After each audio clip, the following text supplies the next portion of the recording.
Hello and welcome to the Satluj Podcast. Now, mainstream and social media has been full of coverage over the last week or so of those huge riots taking place in New Delhi.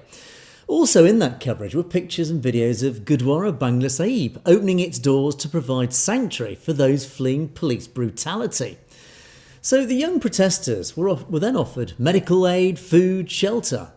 But to truly understand the significance of this moment, we of course then have to look back to times like November 1984, more than 4 decades ago. Because then those very same Gurdwaras were targeted during state-backed anti-Sikh violence. So how does a community transform historic persecution into this universal compassion that we've seen over the last few days? So to examine the core Sikh values of Seva, Langar and Sarbat da Bhala in this context, I'm joined today by our regular guest, Dr. Gurinder Singh Grewal. Dr. Grewal, welcome. Thank you so much for joining us once again today. Thank you, Angus. Good morning. Waheguru Ji Ka Khalsa, Waheguru Ji Ki Fateh. So I think we will talk the current student agitation and what is the underlying problem, not see the behavior of the Sikhs even after the 1984 November crisis, how Sikhs have behaved responsibly. And then I think we will have in the closing that this Indian government is no more a democratic government. It's the colonial government, homegrown. They don't need the outsiders anymore. They can do the same harm what invaders and the colonial government did to India. So this is the theme of our presentation today. So let's start. Crisis of centralization and the post-colonial state. So examining educational autonomy, institution independence, and internal colonial governments. These are the 3 things we will go to. Let's go to the next slide. So the underlying problem is not only paper leak, but the systemic centralization drives paper leak as a symptoms of education crisis. So people are talking about the symptoms. Let's talk about the disease, okay? What happened?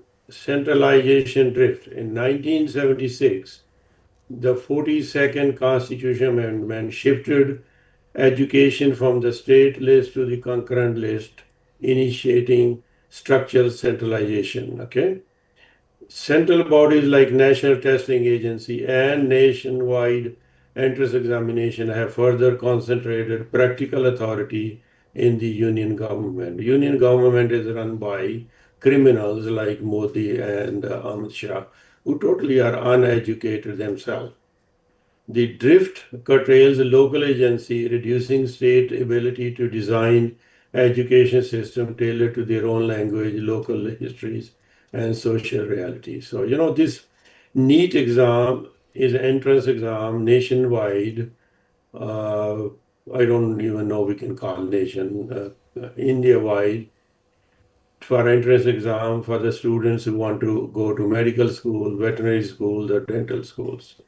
There was no such thing when I studied there in pre-medical and joint medical college. So this is all came on later, more and more controlled by the central government because they want to change the education system. They want to have a uniform system where they control the education, they control what is being taught. We saw that in Punjab University agitation where they were trying to change the structure of Punjab University so they can influence the education system. And fortunately, at that time, the students were able to save it. I don't know for how long.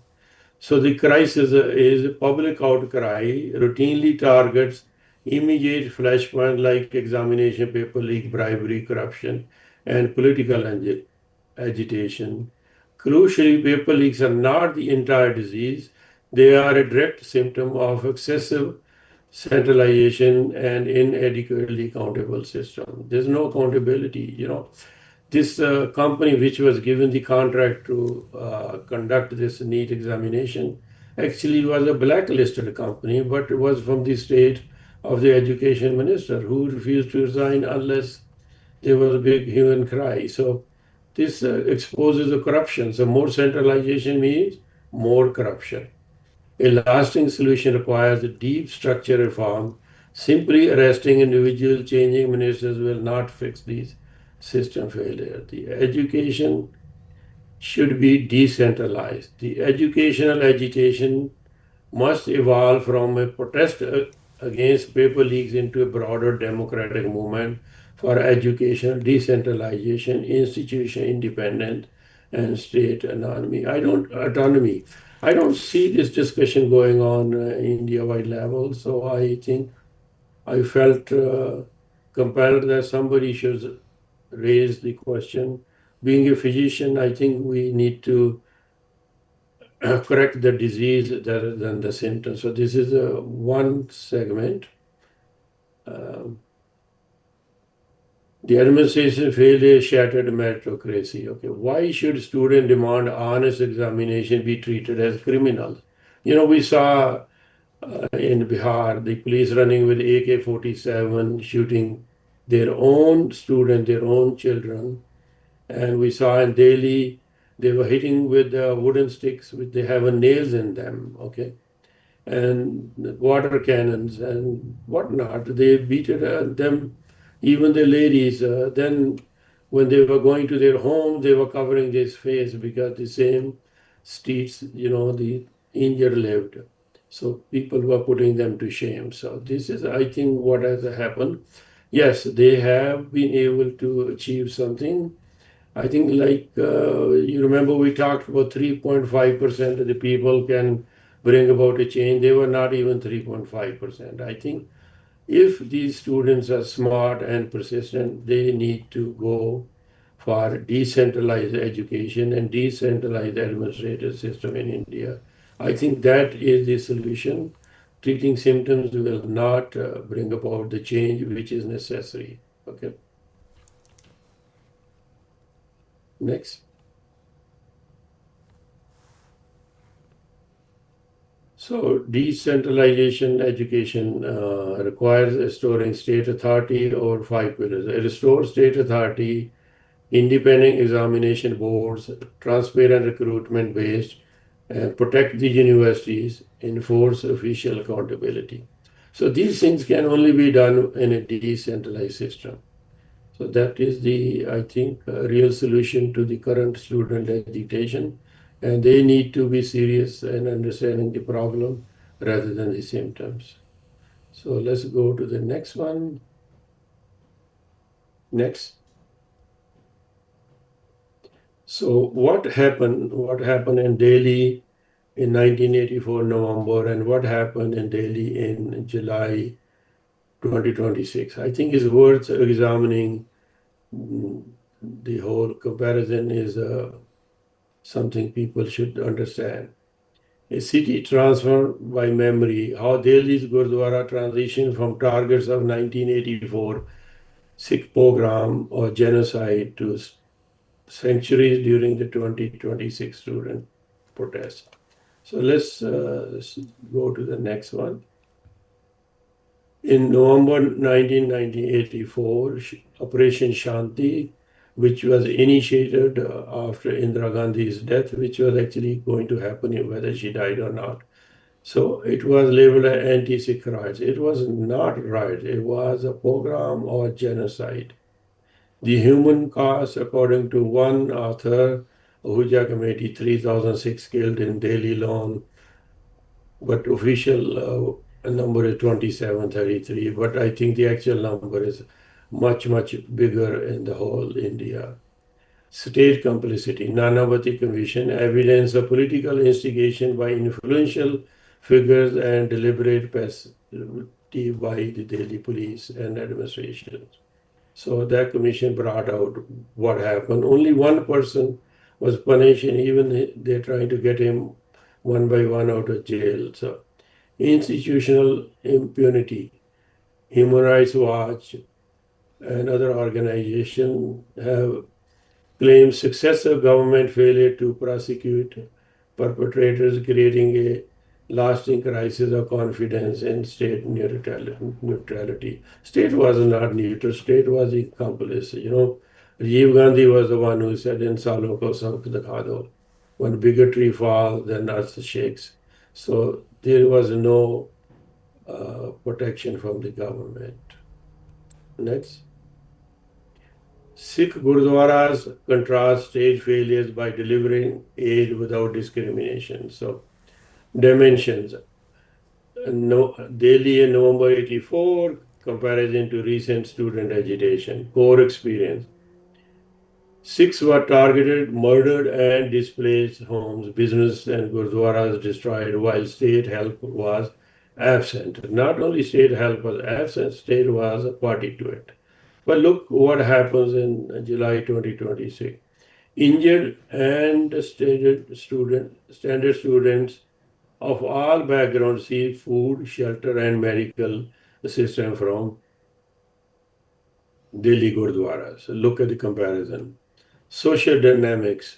Religious identity was exploited to divide people, stir violence, and fuel political hatred against the Sikhs. But in this month, Delhi Gurdwaras, what they did, Seva, selfless service was offered unconditionally without discrimination based on religion, caste, or political affiliation. They served everybody. Okay. Institution role. Government institution largely failed to protect citizens, created a devastating security collapse. We're talking about November 84. But in 2026, civil and religious institutions actively filled the humanitarian vacuum, offering shelter in times of distress. The religious institutions, we're talking Gurdwaras, some of the social media channels on YouTube talking how Hindu temples were closed, they were fearful of government, but the Sikh Gurdwaras opened their doors and they helped the needy. Ethical impulse. Violence demonstrated deep-seated political hatred and systemic abandonment of the Sikhs. But look at the response from the Sikhs.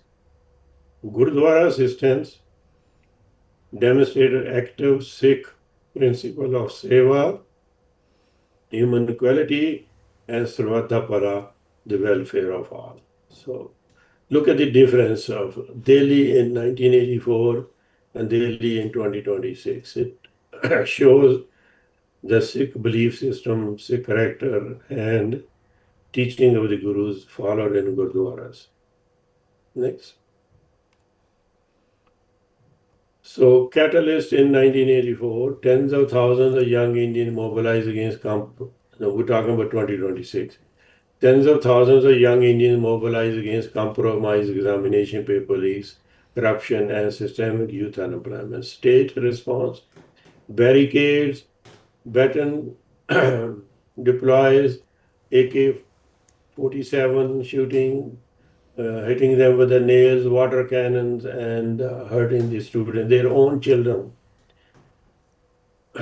Protests of 2026 and the 1984 program are not equivalent in scale or character. One was the suppression of a protest movement, the other a systemic assault on a minority.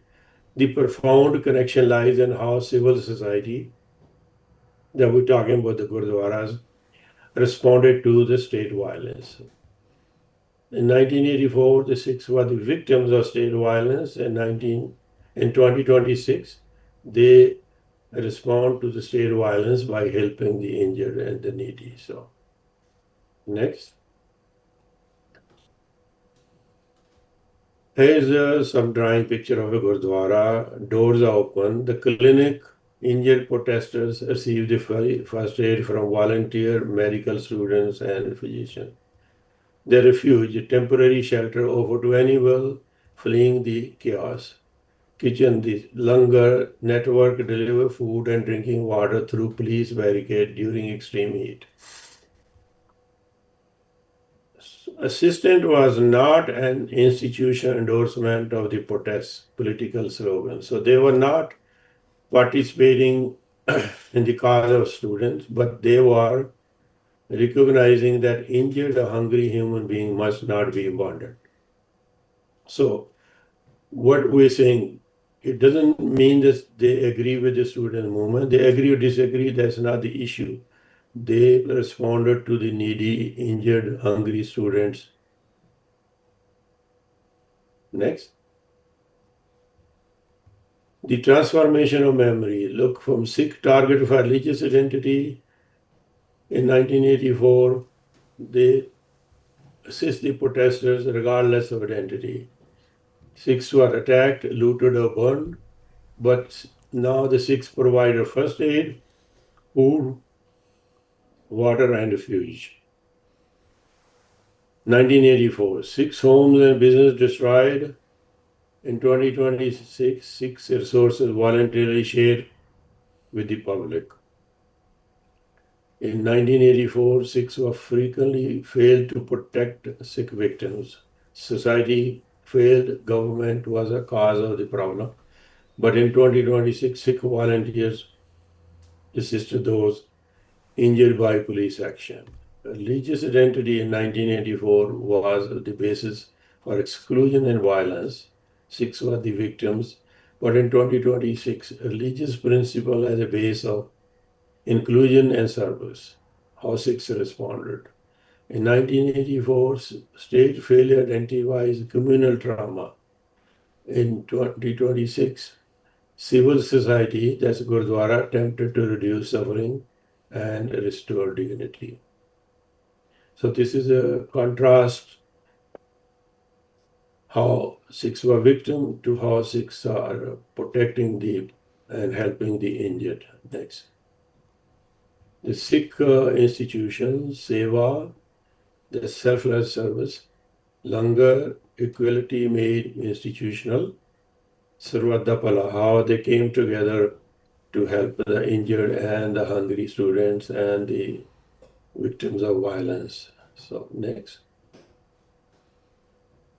Action and equality. So Sikhs have Sevas, Langar, and application of that distributed food, application of Langar, not only food, they came to the human need and created the moral obligation. Next. Sarbat da Bhala, that means welfare to all. This principle places an ethical obligation upon Sikhs to respond to suffering, whether it occurs, pushing humanitarian action beyond the boundaries of their own religious community. So not only helping the individuals of Sikh community, anybody who needed. That's the principle of Sarbat da Bhala. That's part of Sikh prayer every day. Next. So this is a radical compassion and sensitivity to other suffering in 2026. Big change from being victim to being helpful. This is the Sikhs who do not abandon the injured and the hungry people and help them. Next.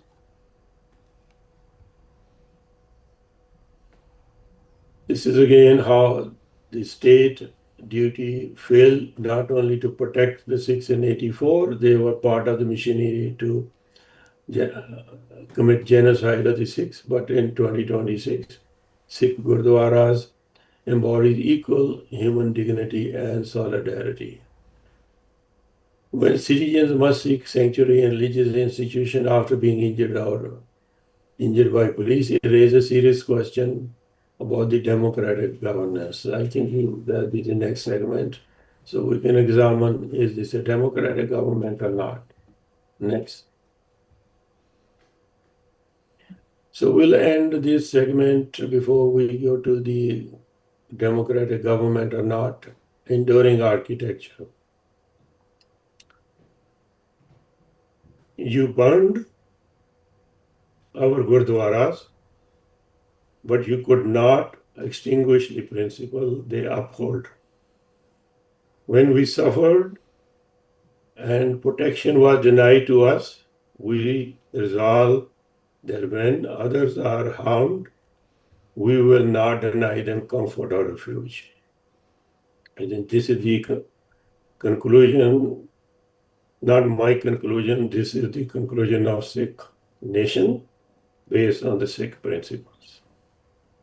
I think this is very important to be remembered by every Sikh and everybody who interacts with the Sikhs to understand what is in their principle and their genome. Next. So now, this segment, I think we're going to talk and examine the role of government in India. So, echoes of empire, the resurgence of colonial governments in modern India. So, even though there's election, but they are colonial government which didn't come from overseas, they grew from within. Okay. Next. Election versus democracy. Just because the elections, it does not constitute a democracy. Democracy is when there's a respect for the constitutional right. A government may hold election and formally call itself democratic, but democracy requires more than the elections. I think we have been talking this theme now for several of our discussions consistently. I think every time we discuss, we come almost to the same conclusion that India is not a democratic country. Let's go. Next slide. How India is, how this government is treating the religion. So, they have the agenda Hindutva, which is their front, but basically, I don't think they respect or have any religious character. They are the criminals in disguise of Hindutva. They don't respect anything. So let's talk about the four major religions in India. Islam Waqf Board. This is the institution which is supposed to manage their charitable organization. The state is seeking administrative control over the Waqf Board, threatening secular autonomy by directly interfering with the management of Muslim institutions assets. I think we have talked in detail how they're trying to take over millions and billions of dollars of property from the Waqf Board and control them, putting non-Muslims on the Waqf Board. Okay. Then let's talk. We talked not too long ago about the Christian churches and NGOs. The heavily oversight has been imposed on foreign funds received by churches. Mostly was for the schools and the hospital. This financial squeeze culminated in the decertification of Mother Teresa's charitable institution. Mother Teresa was a world-known figure who has started the charitable institution. They even decertified that. I think they have reversed that, but they will do again and again. And then most of the churches and the bishops are very threatened. Okay. Then let's see what they do to Sikhs. Sikh religious institution. The central government has actively attempted to interfere in and control historical independent Sikh bodies across Punjab, Haryana, Bihar, and Maharashtra. So this is a unrelenting attack on the Sikh institution by this Hindutva government. But let's examine this Hindu government, what they do in the Hindu temples. Okay, they built the Ram temple as a political agenda. The state has systematically taken over Hindu temple administrations, displacing traditional praise, controlling millions in funds, and politicizing sacred wealth.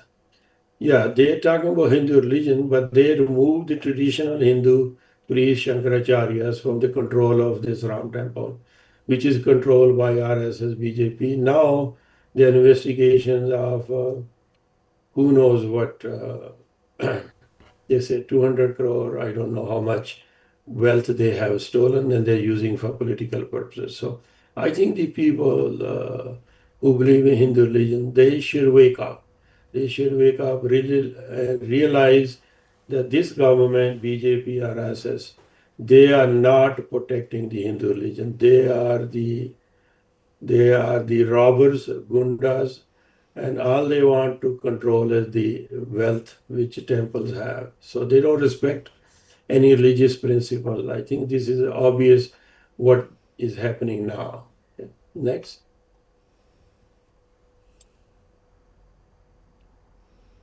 So what is the character of colonial governance versus democratic governance? Let's compare the both.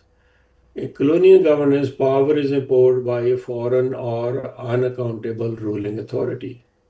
In democratic government, power comes from the people through the free and fair election. That's not happening in India. Indian government decides who votes. So you can see this democratic character doesn't exist anymore.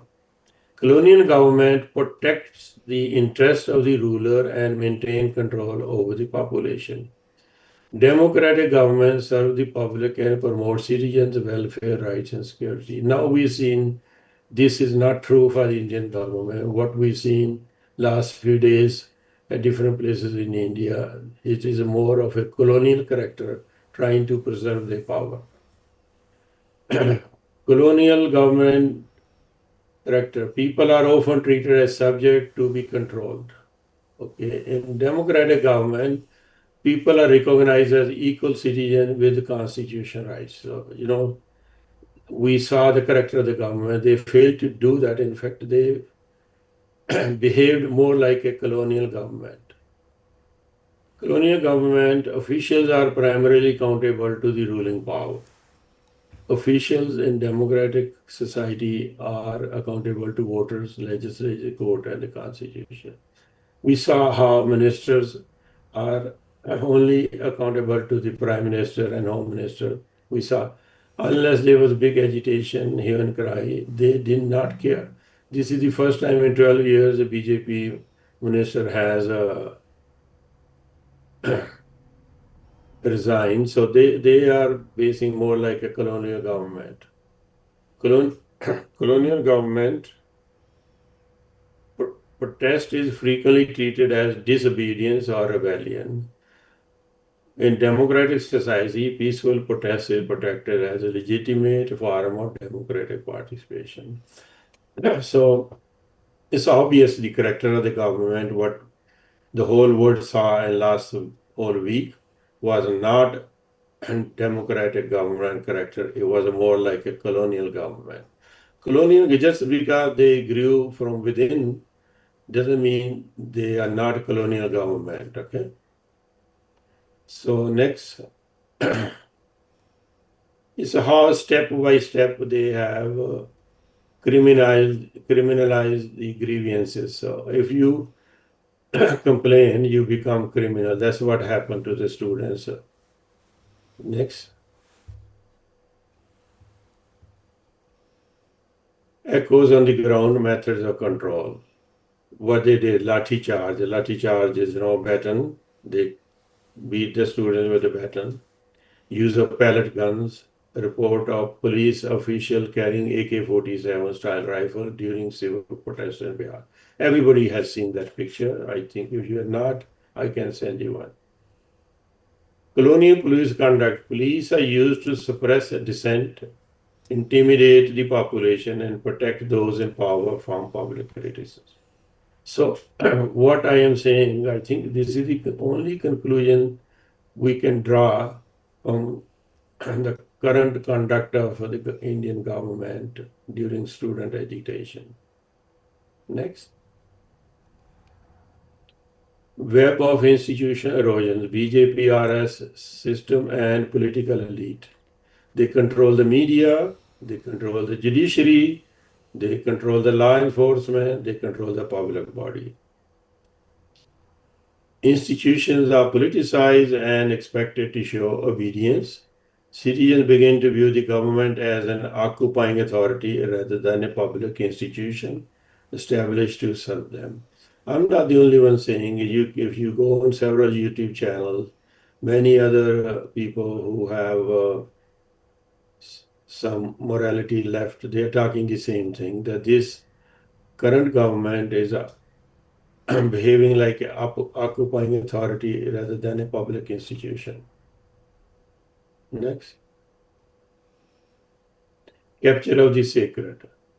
So, temple funds and religious sources are brought under political influence by the administrative elite without adequate transparency. India no longer requires foreign invaders to exploit its religious institution. Its own political elite are permitted to misuse their authority. 1,000 years ago, the temples were invaded by the invaders and looted. But now we don't need invaders to come. We have this BJP, RSS government. They can do the same job. So I think India is a self-sufficient in every way, the corruption, religious bigotry, and all that. They have all those characters. They don't. India does not need foreign invaders. RSS and BJP can do the job. Okay, next. Illusion of change. The foreign invader treats population as subject to be controlled. Relies on intimidation, censorship, and dissension. The modern elite demands obedience rather than offering accountability, uses state police power against youthful and peaceful assembly. We saw in Punjab for many decades, but now we're seeing rest of the India. So overlapping thing, the rulers and uniforms change, but the fear, humiliation, and injustice remain. So yes, now we have the colonial government, which is homegrown. They don't need to come in ships. The India is self-sufficient. They don't need invaders from the Afghanistan area. The local government can do the same job. They can loot the temples. You do not need a foreign ruler to have a colonial government. Okay. Next. True measure of a national strength. Economic growth, military power, highways, technology, but honest examination, state protest, transparent funds, accountability of the police. So the honest measures are lacking, and this is a colonial government. Next.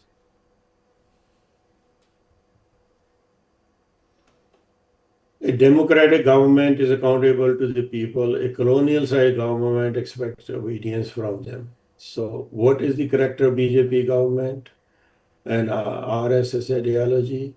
They are expecting obedience from everybody in India. And when people don't do that, then they face their wrath and the police action. Next.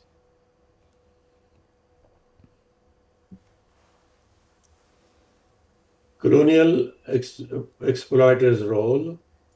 Historical model. The British colonial government treated Indians as subject to be strictly controlled rather than citizens with the rights. Okay.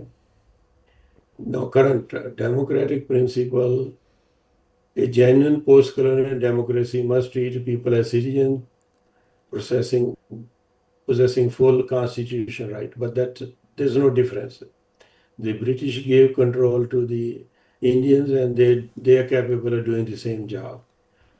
Okay, coercive monopoly relied heavily on police power, administrative mandates, and the systemic suppression of local dissent. The same thing is happening now.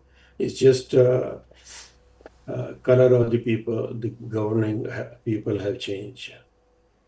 The foreign subjugation. The state was a foreign machinery constructed for sources, extraction, and compliance, completely unaccountable to locals. So current government has the same character. Now they're extracting the resources for their friends like Ambani, Adani, and corruption is rampant. The Supreme Court is not free. So yes, the color looks different. They come from India, but their character has not changed. They remain colonial in character. Next.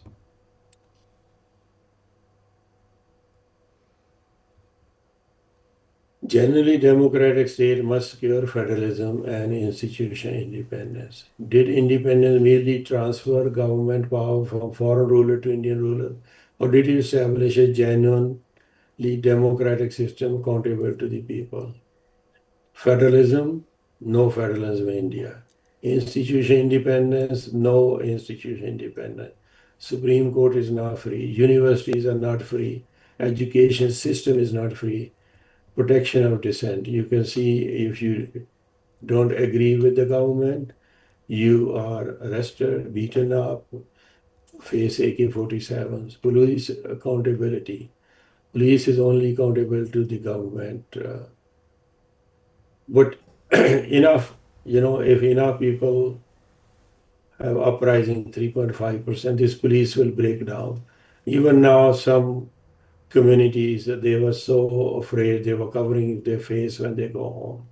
And when enough people come on the streets, they won't be able to do that. respect for dignity, ensure ensure the state treats citizens with inherent moral respect. That is not present, probably will not be there as long as this government exists. So the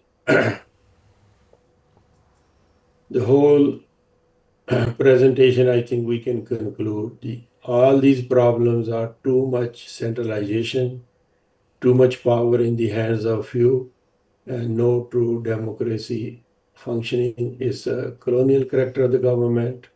Just the people have changed. Now the colonial government does not need invaders from outside to loot the temple. They can do the same thing.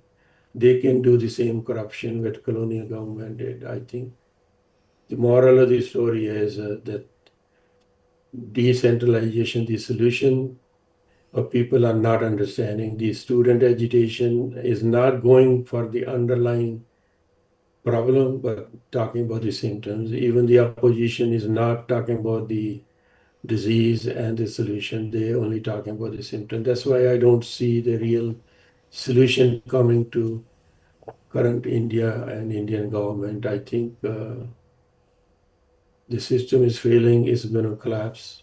But my people need to do better, be ready to take over when the change comes. I think we talk again and again every time, but somehow we are not taking that seriously. We mean the Sikhs.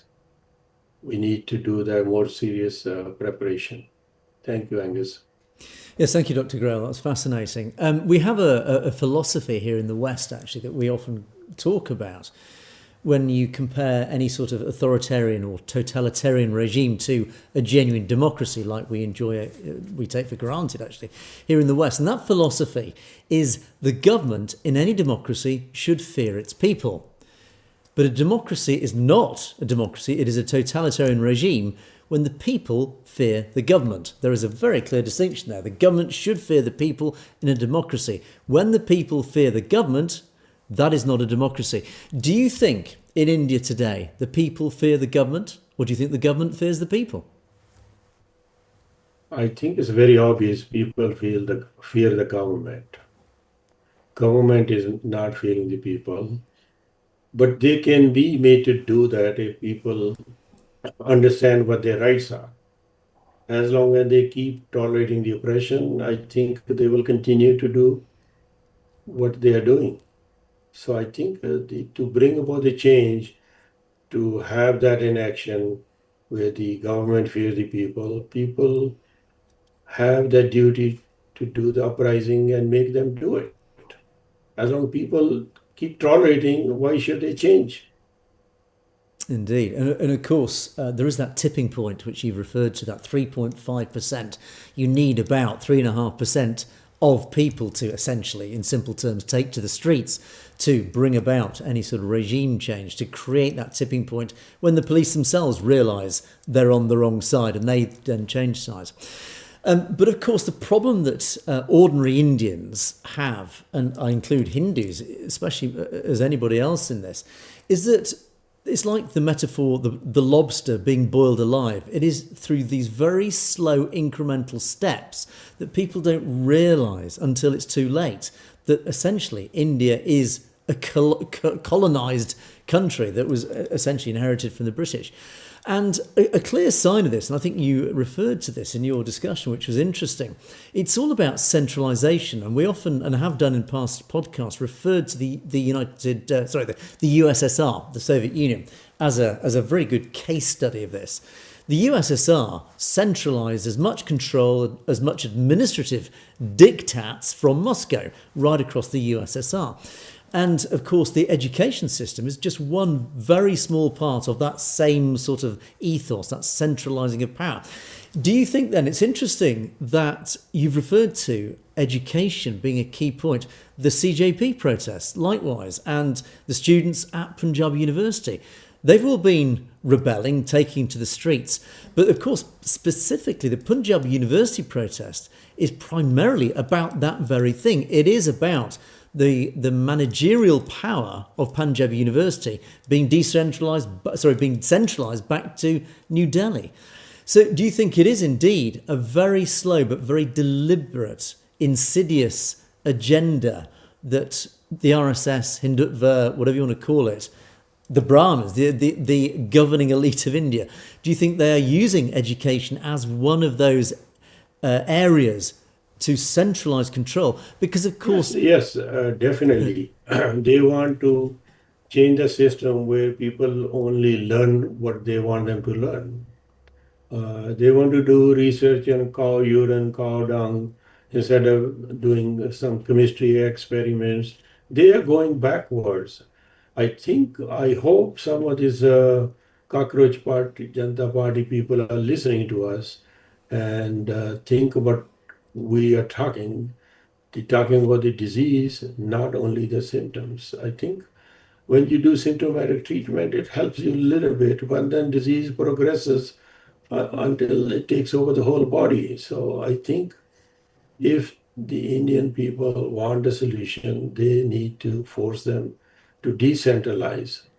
It will not come about unless people realize and they rise up and demand that. I think there is some hope. I think some people are understanding, but overall, I don't see that in the public discussion. But of course, there is one, and I understand largely why central government resist this and are trying to take control, particularly of places like Punjab University, because, of course, universities are centres that quite often foment revolt, secessionism. Of course, Punjab University is a centre of Sikh excellence. It is a Punjabi centre of Punjabi Sikh culture.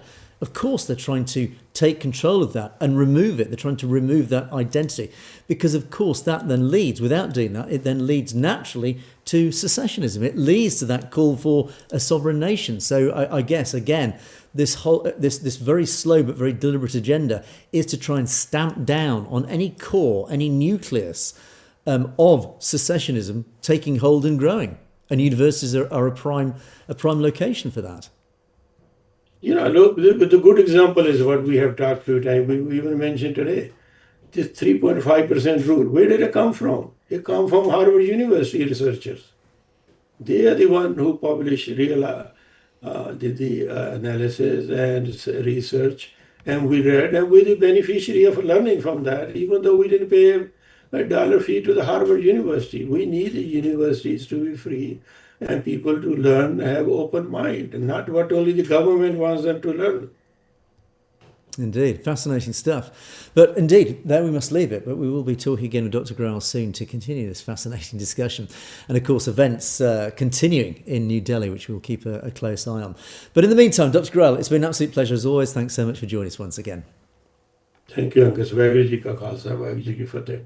And thank you for watching the Satluj TV podcast. We will see you next time.